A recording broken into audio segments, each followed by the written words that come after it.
has doubled, and the risk of possible maternal death has also gone up, which is also slightly frustrating with the whole healthcare reform debate that keeps on dropping the abortion coverage when women whose health and life are being compromised because insurance isn't covering it, whether it's state or private. We have people with private insurance who are calling us because their insurance won't cover it at all.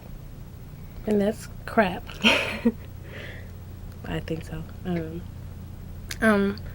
How do women get in touch with CAF? Well, we're generally open once a week. Right now it's usually Mondays.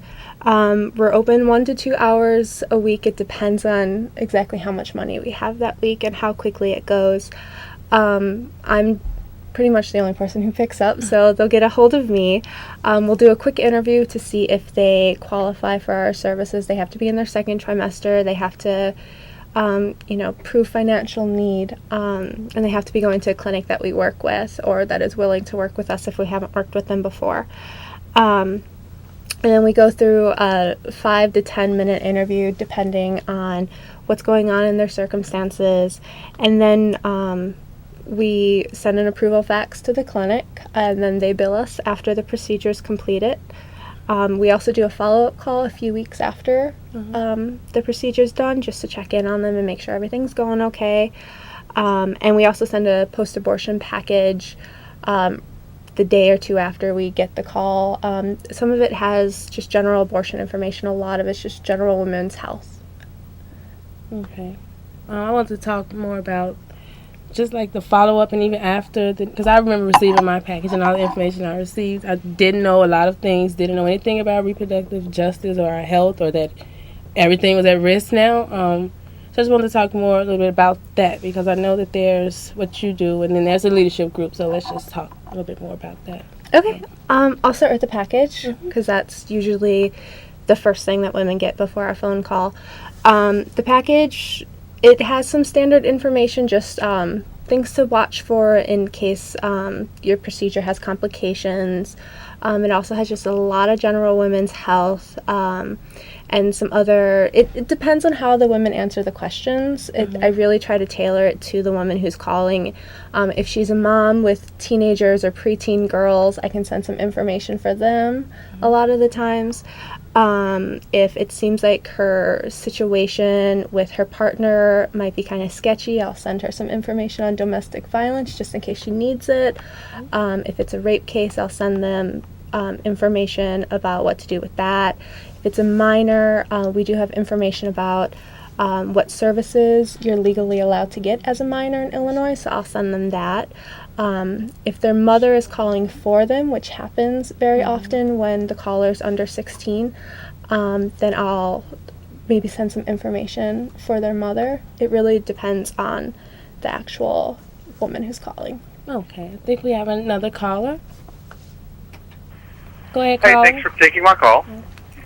I just wanted to ask, what are some of the most common questions that that women come to you guys with when they come to the abortion fund? Thank you. You can answer that now, because I have like client services. Well, when they're calling for funding, they're just calling for funding. They just want to know if they qualify or not. If they don't qualify, I refer them to other funds or to clinics. Other than that, normally when we're doing the follow-up process, just trying to see how everything went with the procedure and see if they have any other needs that we can refer them to, any organizations that could help them with their needs. A lot of the times they want help finding better housing, because we do work, a large part of the women that we work with are homeless, either in shelters, on the streets, or just transitionally homeless and going from couch to couch or house to house. Also, a lot of women are interested in questions about birth control, because a lot of women have just gone to clinics that haven't really explained the pros and cons of different kinds of birth control, so they want more information on that. And then a lot of people want employment information, which unfortunately we don't have a lot of leads for, but we do what we can. Yeah, you do.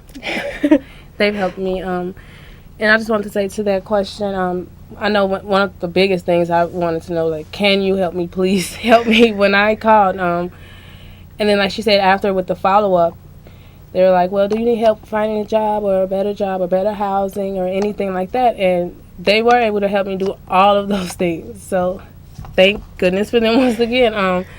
So that's why I really wanted to like let her explain more about the follow-up and what it is that they do, because she said that they refer you to a different organization if they can't help, but they try every way possible. And I really want to stress that, because I know I was skeptical when I was like, okay, they called me back, so now what is this? And like I said, I didn't know anything about reproductive justice and abortion rights or any of that. All I knew was that I needed one, and it was life or death for me. But just coming down and giving them a shot and seeing what they were about is definitely worth it.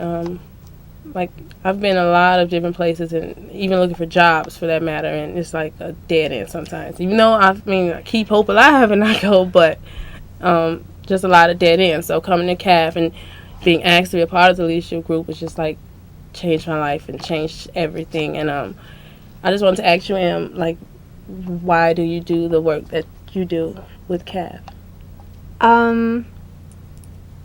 That's an interesting question. I know it's very interesting.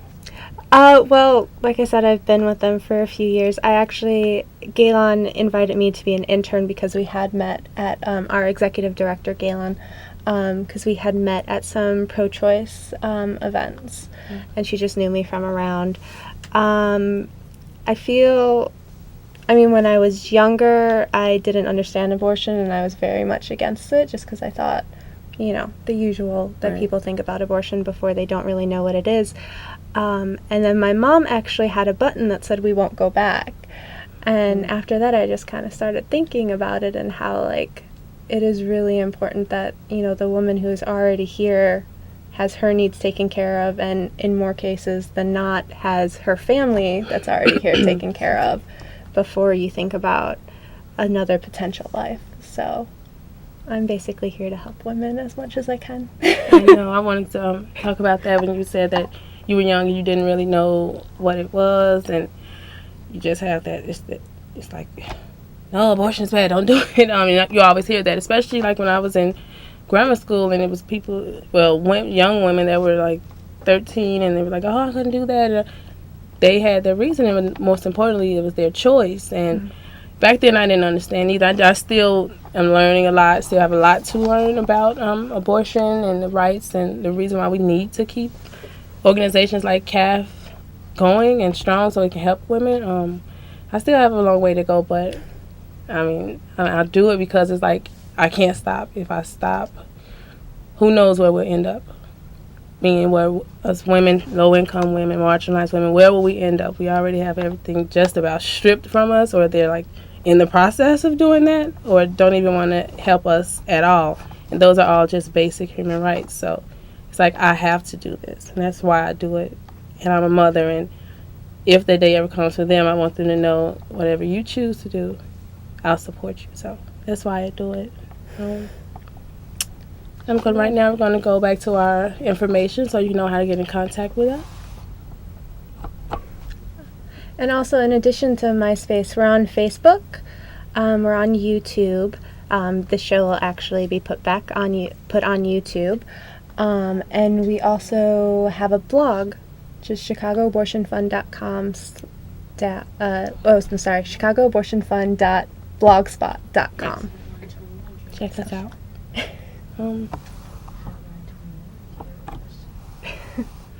I also wanted to talk about, go back to when I asked you about how has the recession affected some of the calls we get. Mm-hmm. Would you care to tell us about some of those calls? Or sure. Yeah, there's been a few calls. Like I said, the risk for maternal health and maternal life have gone up. Mm-hmm. So we've definitely been getting a few calls that are tied into that. Recently, I had a woman who had preeclampsia.